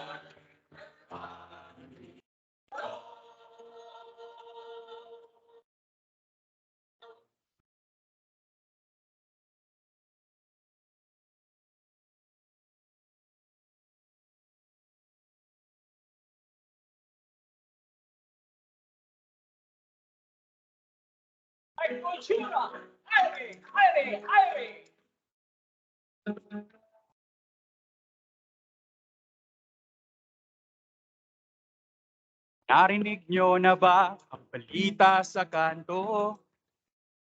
Headline nito sa TV, dyaryo at radyo. Di naman daw kailangan na ikaw ay titulado para mabigyan ng mga benepisyo. Ikaw baka mo ay zero ng kahon. Bebenta ng bakal, bote at dyaryo. Kaya sa opisina, maliit naman ang sweldo. Kayo'y may sagot na sa seguridad mo. Alay naman po ang may kumapahal. At ang alaga ng takbo ay pamilya. Kailangan maging mayroon bang paraan? Lahat ng paligid niyong nakikita. Pero paano sila'y mag-iba? Sa isang ilap, naging badalo pa. May no insurance para sa iyo. Dumating man ang sunod pa ang bagyo. Para kanino ba ang lahat ng hirap mo? Iba sa pamilya mo na umaasa sa'yo. Kaya ngayon pa lang, daan ng ilang piso para panatag ang loob mo. Ang saya ng buhay, mayroon kang mahal. Ang alakad ng takbo ay ilang media. Lagi, mayroon kang mahal. Lahat sa paligid iyong nakikita. Pero kahapon, sila'y mag-iba. Sa isang iglap, naging badalo pa. Micro-insurance para sa iyo. Dumating man ang sunod pa ang bagyo. Kultura, para sa'yo, maging alert, maging matalino, magpasiguro, para protektar. Ang saya ng buhay, meron kang pamahal. Nakakalakad at pagod ang ilang bilya. Salamat din, mayroon kang mata. Lahat sa paligid iyong nakikita. Pero haloy, sila'y mag-iba. Sa isang iglap, naging badalo ka. Micro-insurance para sa iyo. Dumating man ang sunod pa ang bagyo. Micro-insurance para sa iyo. Dumating man ang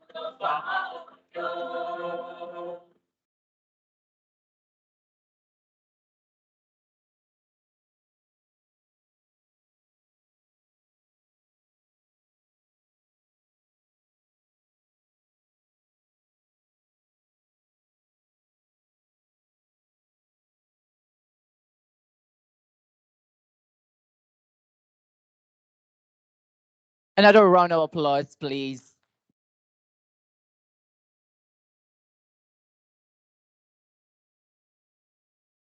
So again, the GIZ Philippines and RFPI Asia family would like to extend its sincerest gratitude to the Insurance Commission and the Insurance Commission Choir. That was actually those songs and melodies would actually remind us of how we have been journeying for the past 10 years, and we continue to do that as we work together for the inclusive insurance ecosystem in the country, in Asia, and in the whole world. Now, let us proceed with the recognition rights for the men and women. I consider them illustrious enough to be given recognition this evening, including individuals and organizations not only in the Philippines, but all throughout Asia, specifically Vietnam and Indonesia. And they have made RFPI Asia journey meritorious, exemplary, and a significant one worth remembering to the years to come. Allow me to read the plaque of recognition before it will be handed over to the men and women behind the RFPI success for their invaluable support to the objectives of the regulatory framework promotion of proper insurance markets in Asia. It will be given to the individuals as we run down them. This is signed by Dr. Alexander Jager, the Program Director or RFPI Asia Third. We would like to acknowledge the presence and to join me in the awarding ceremony, Dr. Alexander Jager. Please, I'll take the floor so that it would be easier for our awardees to come. We'll start off with our first recipient. Our first recipient is no less than Attorney Emmanuel Dook, the former Commissioner of the Insurance Commission. But I think we will just have to hand over that plaque to his office as it has left just a little, just recently. We proceed to the second one. The second awardee is no less than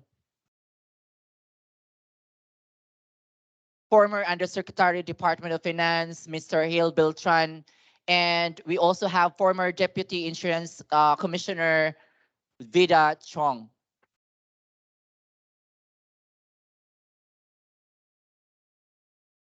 So again, we will be sending off this one as they are not able to come here personally. But your round of applause are being recorded, and I hope it will reach them in a short while. A round of applause, please.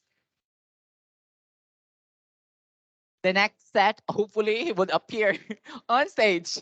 Mr. Joselito Itoy, definitely, yeah. I think we will be having his son, no less than Jose Amuari Almario.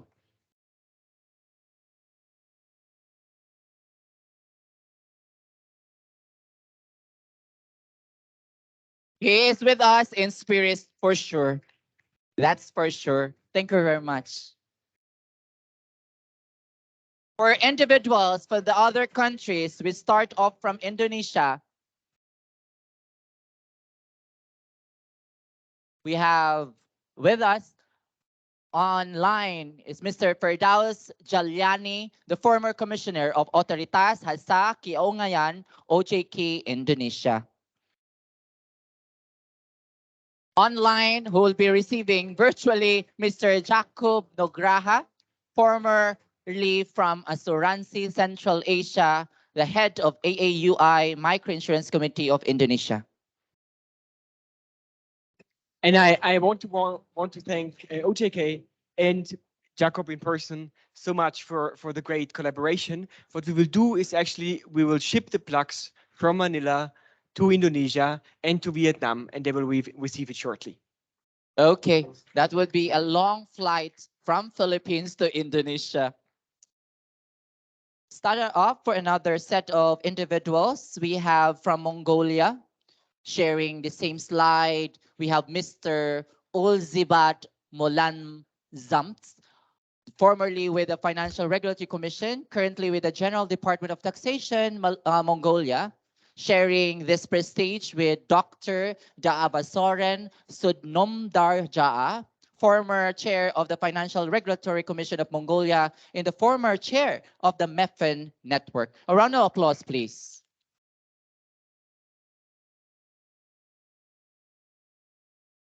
We're talking about RFPI Asia, so it would include Nepal and Pakistan. We have Professor Fatah Bahadur Kesi, former chair of Bima Samiti, Nepal, and co-founder of MEFIN Network. A round of applause, please. Sharing the prestige is Mr. Syed Nayar Hussain, former director of Securities and Exchange Commission of Pakistan, and also former chair of MEFIN Network, now director of strategy and new initiative of Salaam Takaful Limited, Pakistan. A round of applause, please. Well, we're down to the institutional partners we have for making RFPI Asia possible. We start off from the Insurance Commission. May we have Deputy Insurance Commissioner Ferdinand George Florendo again. Please receive the plaque of appreciation from the RFPI and GIZ Philippines.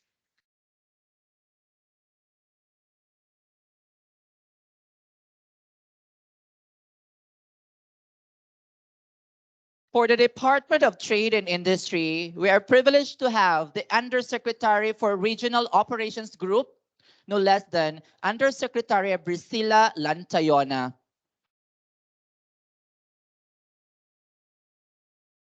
I saw her a while back. Yeah, she'll be joining in a while. I'll just call in again. Okay, surely. We have from the Bureau of Treasury, no less than Eduardo Anthony Marino, our Deputy Treasurer of the Republic of the Philippines.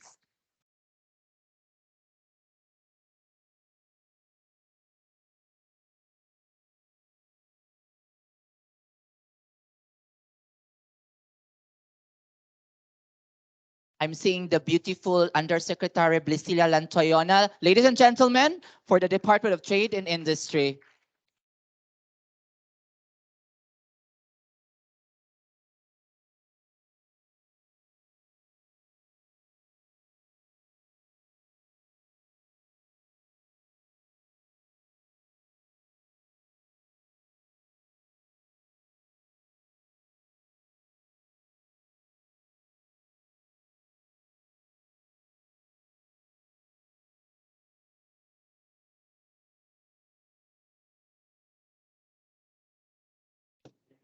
We don't have a representative from the Department of Trade, Science and Technology, but let us have a round of applause. Maybe virtually they are joining with us for the Department of Science and Technology. We also have from the Provincial Disaster Risk Reduction and Management Office, Agusan del Norte. And that would complete the public sector. Let's now proceed to the private sector. We start off with the Cebuana Juwelier Insurance Brokers Incorporated. To receive the award, we have Mr. Jonathan Batangan, the first Vice President and Group Head of Cebuana Juwelier Insurance Brokers Incorporated. No, on that side, Jonathan very unfortunately fell sick. How well? So a lot of people have been sick. And we'll handing it over.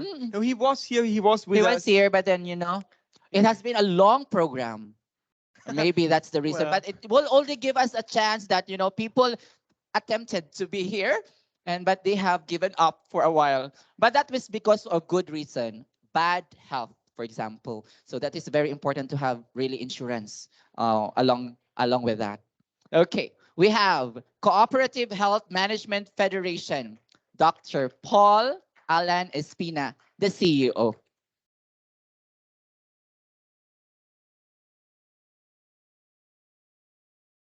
You see, you have Dr. Paul, very healthy and survive a long program. Kidding aside, we have to move on to the next private sector recipient. From the first cooperative insurance system of the Philippines, Life and General Insurance, we have Mr. Roy Miklat, the President and CEO, to receive on behalf of the first cooperative insurance system, Jelizabeth Kabuhat. Thank you. Lovely, lovely to have you. Thank you very much.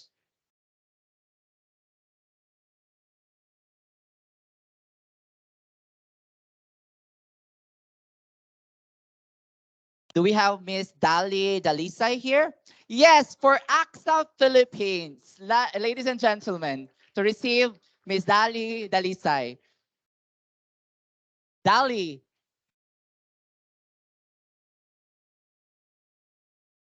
We have so many cameras. We have this one, a personal one. And we have the official one at the back. One moment.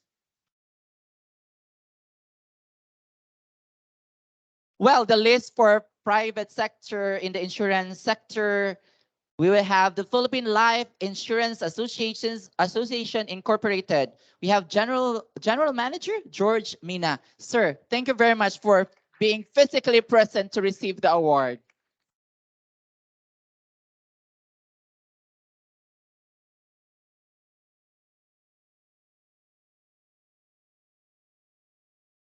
For the Philippine Insurers and Reinsurers Association, or PIRA, we have with us Chairman Butch Rosario to receive the award.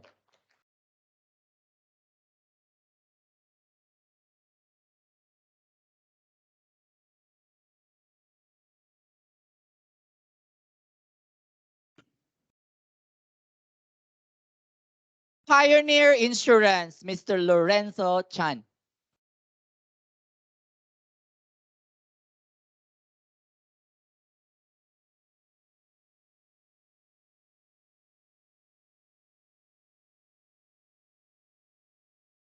We have Jerick with us. Yes, good. And Melinda.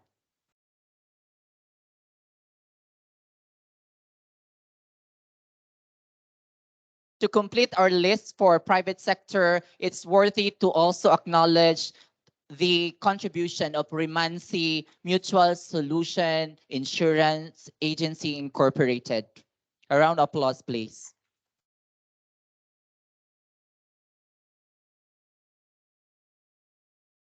Well, we also would like to acknowledge other partners. We start off announcing Asian Development Bank.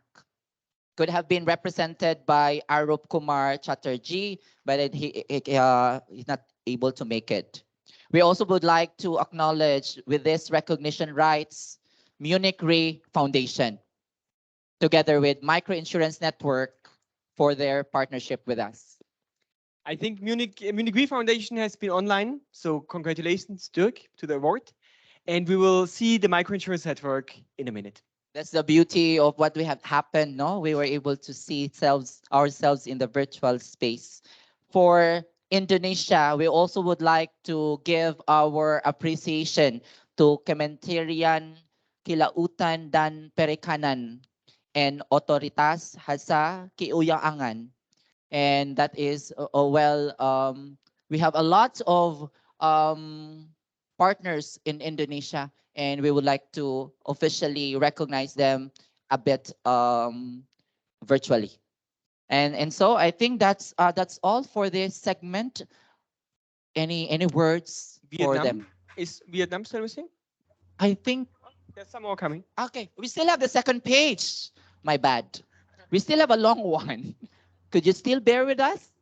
Can we have a round of applause for that? Okay. I'm sorry. It's my fault. We still have the second page. I think we've come a long way in Asia. We still have Mongolia, the Financial Regulatory Commission, together with Monre Insurance and Ulaanbaatar City Insurance. I think I saw them in the online space. We also proceed to Nepal. We have a public sector counterpart there, the Insurance Regulatory Authority of Nepal. And through that private sectors, we have two. That's Shikhar Insurance together with Nepal Life Insurance.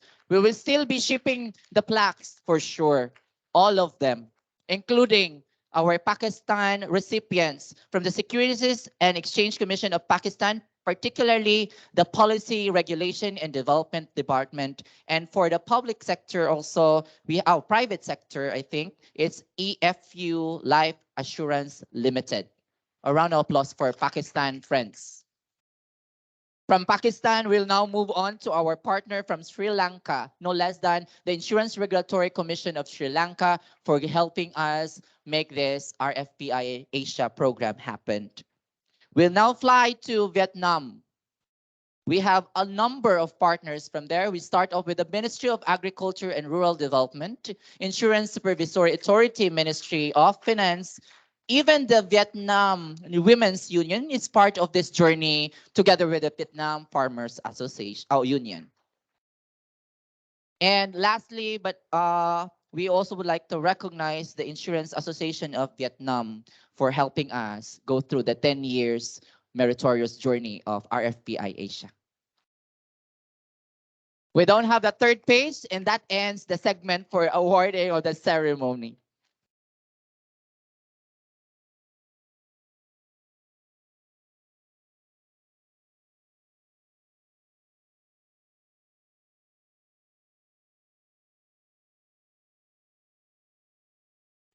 A little bit of a setup here. While accomplishments and achievements have been mentioned and being celebrated tonight, the RFPI Asia is fully aware of the realities, limitations, including issues. We call them challenges that surround inclusive insurance, not just in the Philippines, but throughout Asia, maybe the entire world. The thought leaders in the insurance sector have rallied to drive and sustain our efforts to close protection gaps.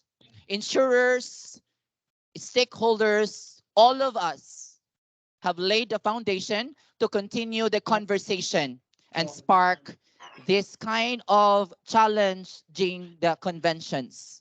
To renew the discourse on innovative insurance solutions, including recalibration of efforts towards inclusive insurance ecosystem, let us all listen to the Chief Advisor, South-South Collaboration and Climate Information Services Project, no less than Jimmy Loro.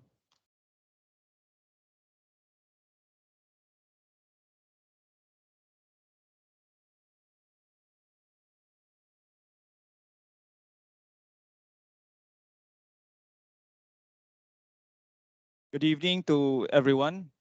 RFPI Asia has been known for exchange on inclusive insurance, and it stays now on its conclusion.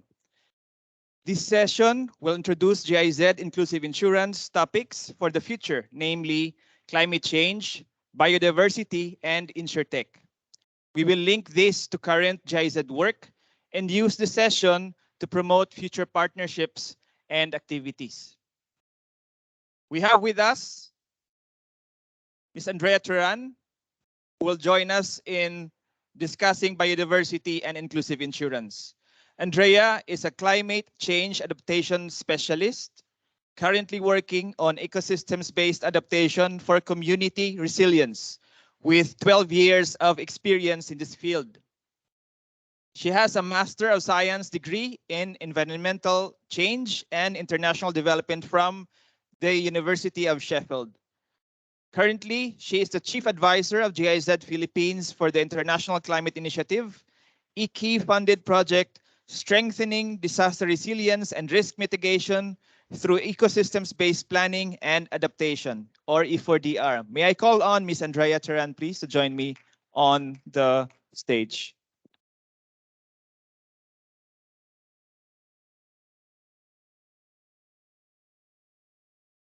Hello, Andrea. Hello, Jimmy. So it's just us discussing about biodiversity Yes, and inclusive insurance. Yep. I was afraid of being the only woman in the panel. I didn't know I'd be the only person in the panel. No worries. Let's make the most out of this session. My first question to you is, what are the challenges faced in biodiversity and inclusive insurance? Well, actually, the project that I am currently involved in, strengthening disaster resilience and risk mitigation through ecosystem-based planning and adaptation, is working both on ecosystem-based adaptation and also on insurance, climate insurance. And I think the not a lot of people know about it yet, or not a lot of people also have thought of using insurance, for example, for ecosystems protection or biodiversity protection. But at the same time, I feel that that also makes it an exciting topic in the sense that while it's a new topic and we don't know much about it, I also feel that we can be quite creative about it and how we go about looking for solutions in terms of how insurance can work for ecosystems restoration. Thank you very much. The Philippines is a mega diverse country. Tubataha Reef, for example, alone hosts 75% of the world's coral species, the identified ones. The DNR estimated the total value of biodiversity and ecosystem services in the Philippines amounts to around 2.309 trillion. So it's the entire ecosystem services that is produced here in the Philippines, as well as the distinct species that can only be found here in the Philippines, such as, for example, the Philippine eagle, the monkey-eating eagle. So my question to you would be, what can inclusive insurance contribute to address the challenges, and what needs to happen for this to be successful? Difficult question, no? But I feel that insurance and ecosystems protection actually work well together. As everybody here probably already knows, natural ecosystems offer not just productive ecosystem services, but also has protection ecosystem services. No, for example, coral reefs can help reduce the height of tsunamis, or also mangrove forests, for example, can also prevent flooding. And in a sense, then the valuation of it not just comes from the production part of the ecosystem services, but also in terms of the protection part. And if we combine that together, then the natural protections of ecosystems, for example, can actually encourage insurers to ensure property or life in the zones that are protected. No? And in a sense, we can, for example, work with local governments to invest in ecosystem protection, and that then can encourage insurance coverage in the area. And of course, as we all know, once there is insurance coverage as well, then investments can also happen in the area, because there, in a sense, it's a double protection. No? On the one hand, from ecosystem services, but on the other hand, then there's the additional financial protection that's provided by insurance services. Yeah, you mentioned about ecosystems valuation, and I think that is really the basis for insurance. If you know the value of something, what it costs and how to replace it, what's the amount for replacing, for example, ecosystem services, then it can be insured in any way. So my next question would be, what types of partnerships are needed for each area to be to achieve significant progress in terms of ecosystems-based services and inclusive insurance? What could be the necessary partnerships that are needed here? Well, as usual, and as GIZ always works in a multi-level approach, no? So we try to work on a policy level with national partners.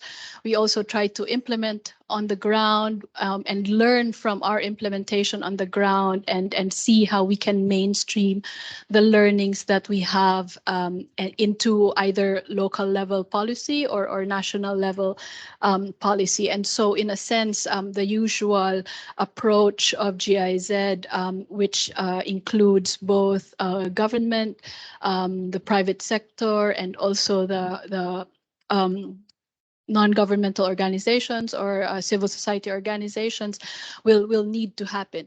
But more than that, I think it's also kind of opening up the space for maybe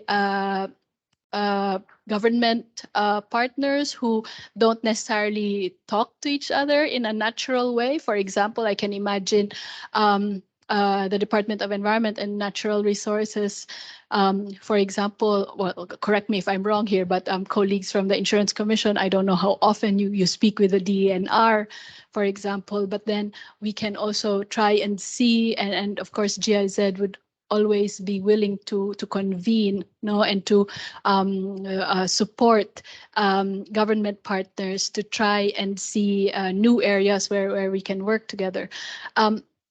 At the same time, in terms of partnerships, I also, actually not in terms of partnerships, Jimmy, but I wanted to go back to your point about valuation. On top of the insurance component of this new GIZ project, E4DR, the E actually stands for ecosystem-based adaptation, no? And this is where we try to protect ecosystems and also biodiversity to help people adapt to climate change. And so in a sense, I feel that there's also an opportunity to value nature, to value ecosystem services, not just in terms of a financial way, but also in terms of, say, a relational way, how people earn their living from nature, but also derive well-being, no, from nature. And so in a sense, then, if we are working towards strengthening disaster resilience and mitigating risk, then we also need to really proceed in the way that RFPI, in a sense, has also proceeded with their work in microinsurance and inclusive insurance. Now, who are the most vulnerable, and to kind of bring them into that partnership as well and see how they value nature, what do they value about nature, and kind of actually work in a way that will encourage them to protect nature as they live with and off of natural products and ecosystem services. Yeah. That's quite interesting. Actually, in fact, PIRA and Earth Security Group is initiating a project on mangroves, ensuring mangrove systems. And we also have very innovative products, like, for example, coral reef insurance in Mexico, for example. That's also one. My next question would be, are there any low-hanging fruits or trends that may trigger positive change in this direction? Aside from the fact that the private sector is very receptive of new types of insurances, particularly now for biodiversity and also ecosystem services. So what do you see from your perspective, from the project's perspective, are the new trends, or are there any low-hanging fruits that may trigger change? Well, the project actually will work, or we are already in Tacloban City, in Palo, in Leyte, and we will work in Region 8. And I think in terms of maybe insurance, the difficulty there is that while we're piloting the project in Region 8, it's also a very disaster-prone area. No, and therefore maybe insurance players might not be the first to raise their hands in terms of providing products, for example, in such a disaster-prone area.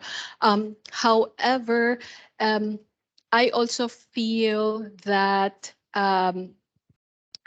learning how we can, I mean the project itself has a goal of developing new climate risk insurance products, for example, but as the study that you quoted, Jimmy, that PIRA did with Earth Security Group, actually it's really more about how we can provide insurance despite the fact that a certain area can be quite, like a place where a lot of natural hazards occur, no? Whether that's Region 8 in the Philippines or the Eastern Seaboard in general. And so what's quite interesting with that study is that they are talking about how mangrove forests can provide additional protection in terms of life and property behind the mangrove area, behind the coastal area. And so while we might want to develop specific or new climate risk insurance products, I feel like there's also that low-hanging fruit of just increasing insurance coverage in what would be like an area that's hard hit by storms or typhoons, by, say, lowering premiums just because these natural protections already exist in the area. Thank you very much. As we have uh, been discussing, this is really a very innovative and new approach in terms of protection of biodiversity and ecosystem services. So we have here representatives from the private sector. So your final thoughts for the private sector, why should they engage with you, and also for the government, and why should government also cooperate for this project? Well, actually, our project, our main goal is really to mainstream ecosystem based adaptation in local and hopefully national planning, but also in terms of agricultural, the budgeting for the Department of Agriculture, for example. So our partners are the National Economic and Development Authority, both in the national level and in Region 8. We are partnering with the DA for the agricultural side of things, how we can make agriculture less carbon intense, for example, or how can we have ecosystem-based adaptation approaches, ensure livelihoods for our farmers without necessarily without the trade-offs that productivity in agriculture has in terms of biodiversity, for example. And so the Insurance Commission, of course, because we hope to take on the work of the RFPI, specifically on regulatory frameworks for climate risk insurance, and also in terms of developing those new climate risk insurance products. And so we are partnering with the Insurance Commission for that. At the same time, in terms of private sector, of course, part of the reason also that I was really happy to have been invited by RFPI is also to network and to meet all of you who are in this space working now for a long time, and hopefully that you will join us in our work in E4DR, both in Region 8 and also in terms of our policy goals and objectives for the project. Thank you very much, Andrea. And I think that's about it for us. We have thoroughly exchanged and discussed about E4DR and the new upcoming products for inclusive insurance for biodiversity. My name is Jimmy Loro with the SCCIS project, and thank you very much for your attention and your time. Thank you very much.